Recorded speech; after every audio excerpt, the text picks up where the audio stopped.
Saya mungkin ni sedikit tambahan ataupun Datuk mungkin nak tambah lagi ke. Kalau kita lihat kepada keadaan kebanyakan masyarakat kita pada hari ini yang kurang ilmu ataupun kurang rajin, kurang masanya akibat kekangan pekerjaan dan sebagainya. Bagaimana doktor melihat kesesuaian selawat ni sebagai salah satu kaedah pembinaan masyarakat ataupun pembinaan insan yang ada nilai kasih sayang? Saya sebelum nak pergi ke situ, saya nak kena landing dulu. Supaya kata abang tu, dia landing dengan betul. Selawat ni ibadah. Bukan kita tiba-tiba fikir kita nak selawat. Dia adalah ibadah. Maksudnya kerana ada nas Quran tadi, dan juga kerana ada petunjuk Nabi SAW bagaimana untuk kita berselawat. Dalam hadis Ka'ab bin Ujrah dan juga hadis Abu Humaid As-Sa'idi, juga riwayat Abu Mas'ud dan beberapa sahabat yang lain ni riwayat, sama ada dalam Musnad Ahmad, Al-Bukhari dan juga Muslim, Musnad Ahmad dan selainnya. Sahabat, kebanyakan riwayat menunjukkan yang sama. Sahabat bertanya pada Nabi, kaifa nusalli alaika, ataupun kaifa as-salatu alaika, bagaimana kami nak selawat kepadamu, bagaimana kami nak selawat kepadamu.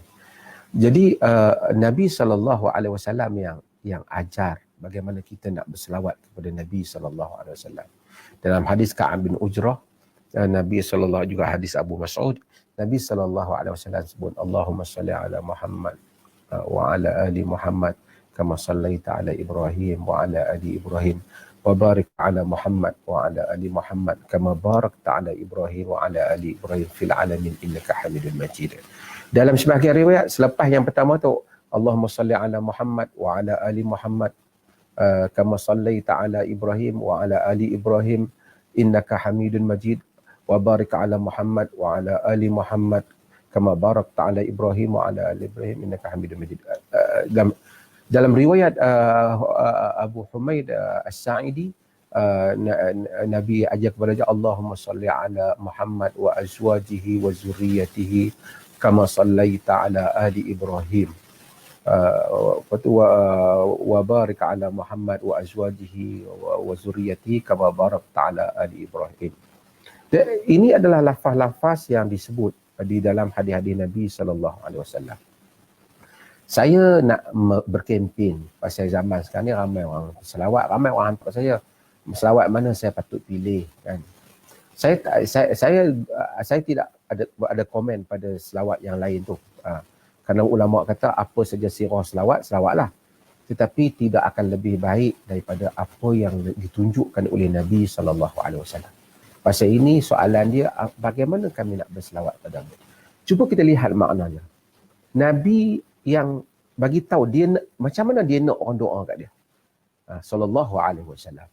Dia kata doa tu ialah, ya Allah, Allahumma salli ala Muhammad wa ala ali Muhammad. Ya Allah, selawat kepada Muhammad, yakni doa kebaikan untuk Muhammad kepada dan kaum keluarga Muhammad seperti mana engkau telah memberikan kebaikan kepada Ibrahim dan kaum keluarga Ibrahim. Itu dia punya ukuran dia. Dan berkatilah Muhammad dan kaum keluarga Muhammad seperti mana engkau telah memberkati Ibrahim dan kaum keluarga Ibrahim. Yang ininya Nabi yang paling, Nabi yang dianggap semua orang ni, Ibrahim adalah qudwah. Walaupun dari segi afdaliyah Nabi yang terbaik adalah Nabi kita Muhammad SAW. Tapi Ibrahim adalah Nabi Khalilullah, ialah kekasih Allah. Kan? Wa man yarghabu an millati Ibrahim illa fa inna illa man safiha nafsah. Wa man yarghabu an millati Ibrahim illa man safiha nafsah. Sesiapa yang berpaling daripada agama Nabi Ibrahim, dia adalah orang yang telah membodohkan dirinya. Wa laqad istafainahu fid dunya wa innahu fil akhirati laminas salihin.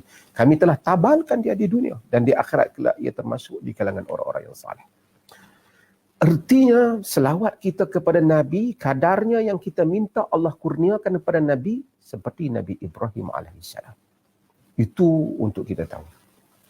Jadi inilah selawat kita pada Nabi. Walaupun ada lafaz-lafaz yang orang cadang yang macam lain dan macam-macam lagi, tak apalah, berbagai-bagai pendapat dalam hal itu. Tetapi dia nak tambah apa, itu satu ijtihad yang orang buat. Tetapi saya nak nukil seorang tokoh mazhab Syafi'i yang penting, iaitu Tajuddin As-Subki, anak kepada Taqiyuddin As-Subki, yang semua orang dalam mazhab Syafi'i akan tahu As-Subki. As-Subki telah buat dalam kitabnya iaitu At-Tabaqatul Kubra, tabaqat yang paling besar, iaitu Tabaqatul Syafi'iyah, tabaqat ulama-ulama Syafi'iyah.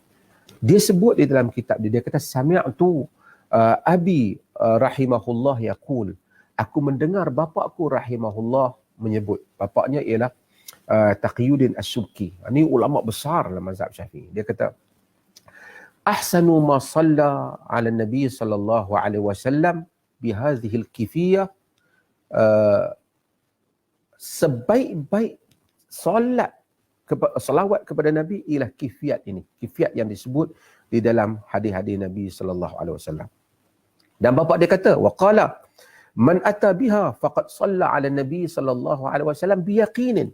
Sesiapa yang mendatangkan lafaz ini, lafaz yang macam dengan hadis ni, dia benar-benar telah selawat kepada Nabi dengan yakin.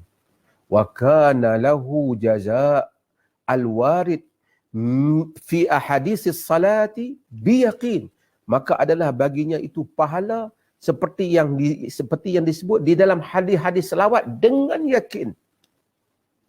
Yang ni siapa yang selawat macam Nabi bagi tahu ni, ganjaran dia yakinlah seperti mana yang Nabi bagi tahu. Kemudian dia kata wa kullu man jaa bi lafdhin ghairiha fa huwa min ityanihi bis salatil matlubati fi syakkin li'annahum qalu kaifa nusalli alayka qala qulu kadza wa kadza. Dia kata adapun orang yang berselawat dengan lafaz yang selain daripada yang Nabi bagi tahu ini, iaitu mereka ini mendatangkan untuk selawat itu dengan satu lafaz, selawat yang dituntut dengan lafaz yang syak. Syak ni boleh jadi okey, boleh jadi diterima, tapi dia tidak seyakin seperti mana yang disebut oleh Nabi SAW. Kenapa kata dia? Kerana mereka itu, para sahabat radhiyallahu anhu, mereka yang kata, kaifa nusalli alaika, dalam hadis-hadis itu, bagaimana kami nak berselawat padamu. Kemudian Nabi kata, waqal, qulu kadza wa kadza, kamu kata begini dan begini.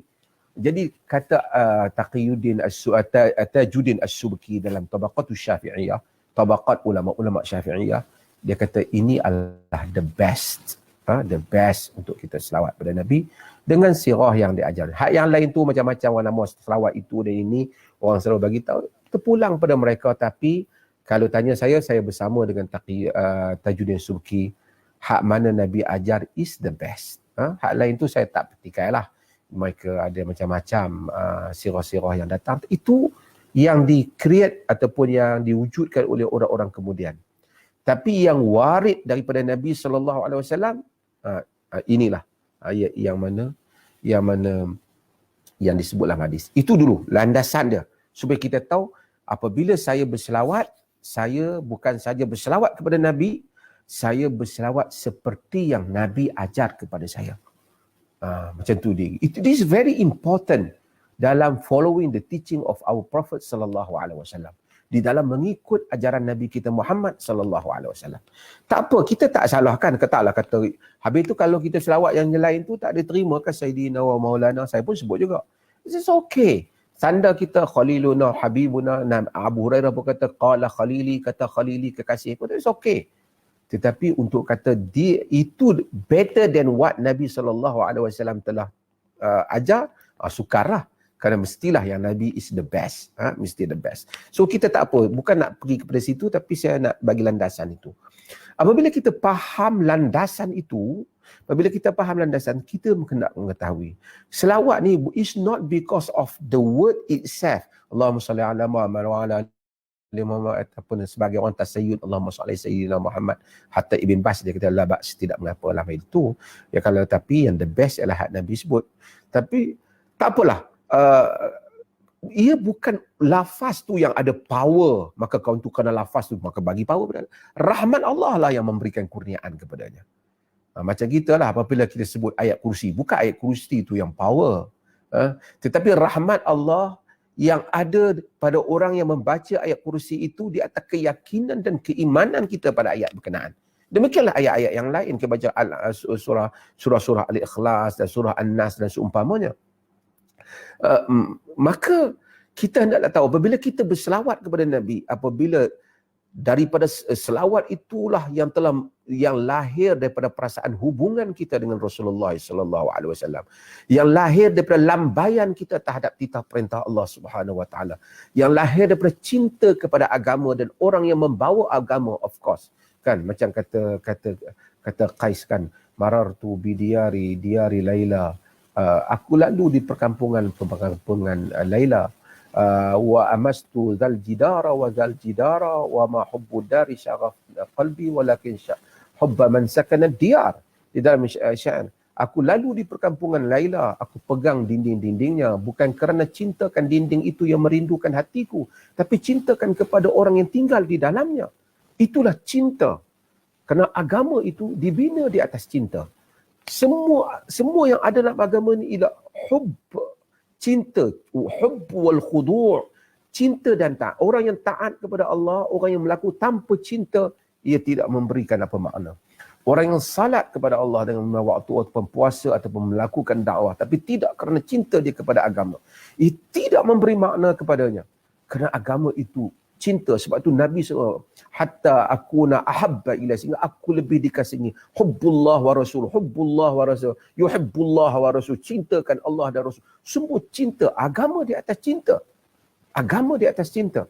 Maka apabila seseorang itu berselawat di atas cinta dia kepada Rasulullah SAW, cinta yang lahir daripada kerana Rasulullah lah bashar, insan yang telah membawa, yang ditabalkan menjadi Rasul, yang membawa risalah Allah Subhanahu wa taala.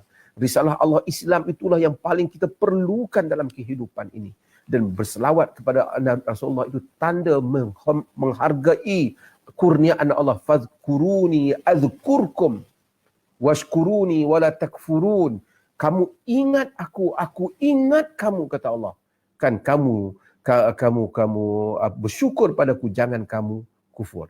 Kata Al-Imam Ibn Qayyim Al-Jauziyah, cukup kalau dengan sepatah ayat ni untuk kita melakukan segala zikir termasuk selawat lah. Kamu ingat aku ingat kamu. Hanya kamu sebut aku sebut kamu. Kalau Allah sebut kita, kalau Allah ingat kita, besar maknanya. Kita kalau jumpa ni dalam manusia kan, jumpa satu orang besar, tiba-tiba sebut nama kita. Yang di Petua Agung, kita orang kampung, tiba sebut nama kita. Oh, kita buat potongan sebutan dia setengah minit tu. Padahal tak ada apa pun, sama-sama makhluk je kita ni. Tapi kalau Allah menyebut kita, mengingati kita, ia sesuatu yang besar.